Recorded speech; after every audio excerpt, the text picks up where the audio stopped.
तो ये क्वेश्चन बहुत ज़्यादा आसान है, केवल आपको कुछ दिमाग लगाने की ज़रूरत है। एक आदमी 10,000 रुपये में 5 घोड़े और 10 गाय खरीदता है।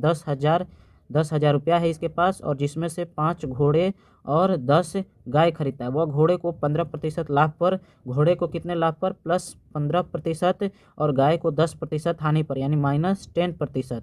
इस प्रकार उसे लाभ के रूप में 375 रुपये मिलते हैं। उसको टोटल प्रॉफिट जो होता है वो कितना होता है, 375 रुपये का। तो पूछ रहा है एक घोड़े और एक गाय का मूल्य बताइए। तो देखिए, इन दोनों में से हमें हॉर्स और काऊ दिया है, इन दोनों में से किसी एक को निकालने के लिए उसको हम वाट मान लेते हैं। तो पहले मान लीजिए कि हमें घोड़े का निकालना है, तो घोड़े को हम यहाँ पर वाट मान लेते हैं। अब देखिए, अगर हम 10,000 में केवल और केवल गाय ही खरीदते हैं तो हमें कितने प्रतिशत का लॉस होता है, 10%, यानी कि 1,000 का हमें क्या होता है, लॉस होता है, जब हम केवल गाय खरीदते तब। लेकिन हमने यहाँ पर खरीदा क्या क्या है, घोड़े भी खरीदे हैं और गाय भी खरीदते हैं। तो घोड़े पर 15% का प्रॉफिट होता है और गाय पर 10% का लॉस होता है। तो हम क्या करेंगे कि इन दोनों के बीच का जो डिफरेंस है, इन दोनों के बीच का डिफरेंस और इन दोनों के बीच का डिफरेंस को हम बराबर कर देंगे।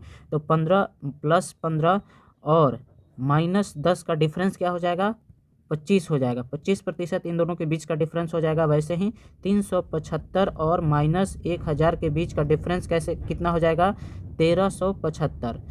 तो 25% बराबर हमारा कितना आ जाएगा, 1375। तो 100% बराबर कितना आ जाएगा, 100% बराबर आ जाएगा हमारा 5500।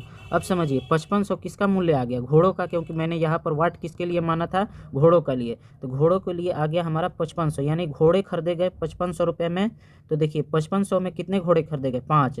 तो एक का निकालना है, तो 5500 डिवाइडेड बाई 5, यानी एक घोड़े का मूल्य कितना हो जाएगा, 1100। अब घोड़े खरीदे गए 5500 में, तो गाय कितने में खरीदा गया होगा, गाय खरीदा गया होगा 4500 में। और कितना गाय खरीदा गया, 10 गाय। तो एक गाय का मूल्य कितना हो जाएगा, 450 रुपये।